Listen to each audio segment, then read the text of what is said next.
নমস্কার। আজকের ভিডিওটিতে আমরা সাবরি মন্ত্র দান করব, তবে কিছু বিশেষ কথা বলতে চাই নতুন সাধকদের জন্য।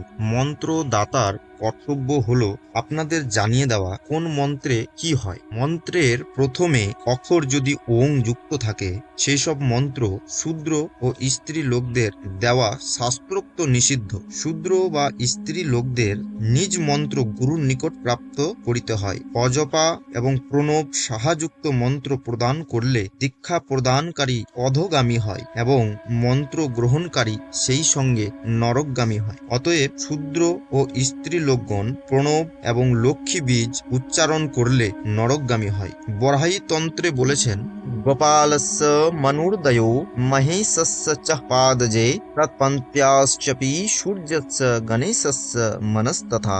অর্থাৎ শূদ্র এবং স্ত্রী লোকগণ গোপাল মন্ত্র, শিব মন্ত্র, দুর্গা মন্ত্র ও গণেশ মন্ত্রের গ্রহণ করতে পারেন। এছাড়া অন্য কোনো প্রকার মন্ত্র গ্রহণ করলে মহাপাপের ফলভাগী হয়। কে কোন মন্ত্র গ্রহণের অধিকারী সেই সম্পর্কে প্রথমে ভালোভাবে জেনে নিতে হবে এবং সেই দেবতার মন্ত্র থেকে নক্ষত্র চক্র ও রাশি চক্র বিচার করে অনুরূপ মন্ত্রগুলি গ্রহণ করে তবেই তার সাধনা করা উচিত। বিভিন্ন মন্ত্র বিভিন্ন জাতির হয়ে থাকে, যেমন 20টির মন্ত্রের মিশ্রণে একটি মন্ত্র সৃষ্টি হয়, তাকে মালা মন্ত্র বলা হয়। নাপুংসক মন্ত্র থাকে, সূর্যের অষ্টাক্ষর মন্ত্র, পঞ্চাক্ষরী মন্ত্র, ত্রিঅক্ষরী মন্ত্র এবং দ্বিঅক্ষরী মন্ত্র এবং একাক্ষরী মন্ত্রগুলির কোনোদিন কোনো বিচার করতে নেই। মহেশ্বর পার্বতীকে বলছেন, মালা মন্ত্র, একাক্ষরী মন্ত্র ও বৈদিক মন্ত্রগুলির সিদ্ধিত বিচার করবেন না। যে মালা মন্ত্রের শেষে হুং ফাট যুক্ত থাকে সেগুলি পুংলিঙ্গ মন্ত্র বলে পরিচিত। যে সকল মন্ত্রের শেষে স্বাহা যুক্ত থাকে সেইগুলি স্ত্রীলিঙ্গ বলে পরিচিত এবং যে সকল মন্ত্রের শেষে নমঃ যুক্ত থাকে সেইগুলি নপুংসক বলে পরিচিত। সুতরাং লিঙ্গভেদে মন্ত্রগুলির ভিন্ন ভিন্ন প্রকারের হয়, কিন্তু মহাবিদ্যার উপরোক্ত সব রকম ভেদ বর্জিত। প্রমাণস্বরূপ মালিনী বিজয় তন্ত্র শাস্ত্রে উল্লেখিত আছে, কালী নীলা মহাদুর্গা ওয়ারিতা ছিন্নমস্তকা বাগবাদিনী অন্নপূর্ণা তথা পর্তাঙ্গীরা পুনাহ কামাখ্যা বশলী বালা মাতঙ্গী শৈলবাসিনী ইত্যাদাহ সকলা দেব্যাহ কৌলপূর্ণ ফলপ্রদাহ সিদ্ধমন্ত্रो त्वया नत्रा जुग सेवा परिभ्रमः तथा चैता মহাবিদ্যা কালী দোষন্ন বাধিত। অর্থাৎ কালী, সরস্বতী, তারা, মহাদুর্গা, ললিতা, ছিন্নমস্তা, বাগবাদিনী, অন্নপূর্ণা, মাতঙ্গী, কামাখ্যা, বালা, শৈলবাসিনী প্রভৃতি দেবীগণ এই কলিযুগে পূর্ণ ফল প্রদান করে থাকে। এদের সকল মন্ত্রই সিদ্ধ মন্ত্র। সুতরাং এই সকল দেবীর আরাধনায় বা জপে যুগ নিয়ম পালন করার কোনো প্রয়োজন হয় না। মুন্ডমালা তন্ত্রশাস্ত্রে উল্লেখ আছে, কালী তারা মহাবিদ্যা ষোড়শী ভুবনেশ্বরী ভৈরবী ছিন্নমস্ত্য়া চ বিদ্যা ধূমাবতী তথা বগলা সিদ্ধ বিদ্যা চ মাতঙ্গী কমলাত্মিকা এতাদশ মহাবিদ্যা সিদ্ধ বিদ্যা প্রকীর্তিতা। এই 10 মহাবিদ্যার মন্ত্র গ্রহণে সিদ্ধিত্ব বিচার, নক্ষত্র আদি বিচার, কাল শোধন, অগ্নি মন্ত্রাদি বিচারের কোনো প্রয়োজন হয় না। এই সকল সিদ্ধ বিদ্যা সাধনের ফলে সাধকের কোনো কিছুতেই দুঃসাধ্য থাকে না। তবে কোনো স্থানে শুনে জপ করলে ফল হবে না। এজন্য গুরুর অবশ্যই প্রয়োজন। যার পক্ষে যেটি প্রযোজ্য সেটি তার পক্ষে উপযুক্ত এবং সেটি জপ করতে হবে। নতুন তন্ত্র মন্ত্রের বই কিনে মন্ত্র জাপ করলে জপের ফলে কুফলদায়ক হতে পারে। মন্ত্র কি এই বিষয়ে এর আগের ভিডিওতে বলেছি, তবু ছোট্ট করে আজকে বলি। শাস্ত্রোক্ত সকল মন্ত্র হলো দেব দেবীগণের এক একটি শুভ নাম। সেই সকল নাম স্মরণ বা উচ্চারণ করে বীজ মন্ত্রের দ্বারা দেব দেবীকে মনন ও স্মরণ মাত্রই সর্বপাপ থেকে উদ্ধার পাওয়া যায়। প্রমাণস্বরূপ পিঙ্গলা তন্ত্র শাস্ত্রে বলা হয়েছে, মননাৎ ত্রায়তে যস্মাৎ তস্মাৎ মন্ত্রঃ প্রকীর্তিতাঃ।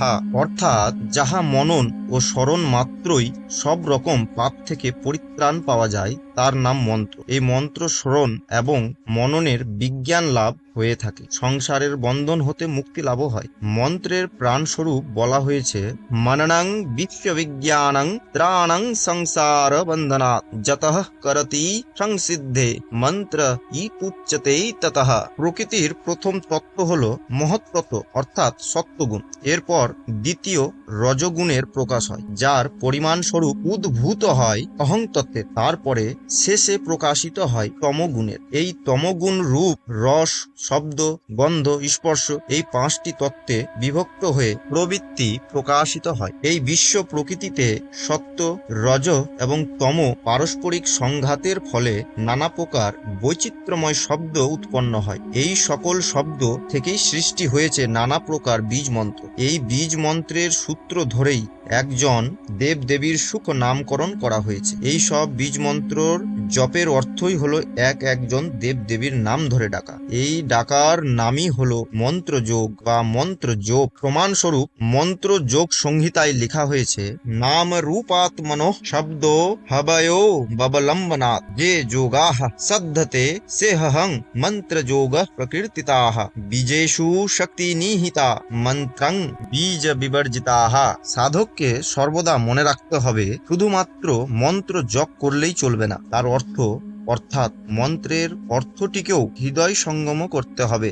মন্ত্রের অর্থ না জানলে বা বিশুদ্ধভাবে উচ্চারিত না করতে পারলে কোনো ফলাফল হয় না। উপরোক্ত সাধকের বিপদের সম্ভাবনা থেকে যায়। এই সকল বীজ মন্ত্রগুলির নিজস্ব একটি অন্তর্নিহিত শক্তি আছে। সেই শক্তির দ্বারাই সাধক সিদ্ধি লাভ করে থাকে। সেই কারণে উচ্চারণ শুদ্ধ না হলে সেই শক্তির যেমন বিকাশ ঘটে না, তেমনি ফলাফলও হয় না। জননং জীবনং পশ্চাতারণং ওধনস্তথা অর্থভিষেক বিমলীকরণাপন্নয়ে পুনঃ তর্পণং দীপানং ভুক্তির দশয়িতা মন্ত্র সংস্প্রিয়া।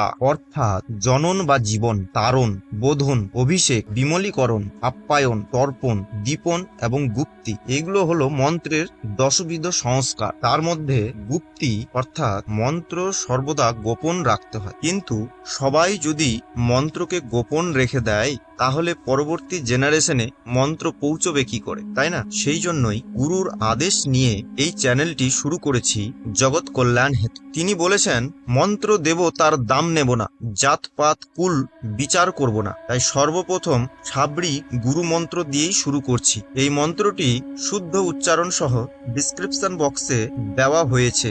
গুরুতন্ত্র গুরু মন্ত্র गुरु मंगाए बड़े भाग से, गुरु सेवा ना चुके अग्नि चुके अर्जुन चुके बाण से, सिद्ध मंगाऊं सिद्ध पाऊं असली तेरे ज्ञान गुरु के, कट करे जा चोर गुंडी का गुण चले ज्ञानी का ज्ञान चले, मेरे ज्ञान से ना भेद भयो দোহাই গুরুকে। এই মন্ত্রের মাধ্যমে যাদের গুরু নেই তারা স্বয়ং মহেশ্বর ভোলানাথের শিষ্যত্ব গ্রহণ করতে পারেন। আজকের ভিডিওটি এখানেই শেষ করছি এবং পরবর্তী ভিডিওতে দেহ রক্ষা, আত্মরক্ষা, স্থান বন্ধন, দেহ বন্ধন, দেবতা বন্ধন বিভিন্ন ধরনের সাবরি মন্ত্র নিয়ে উপস্থিত হব।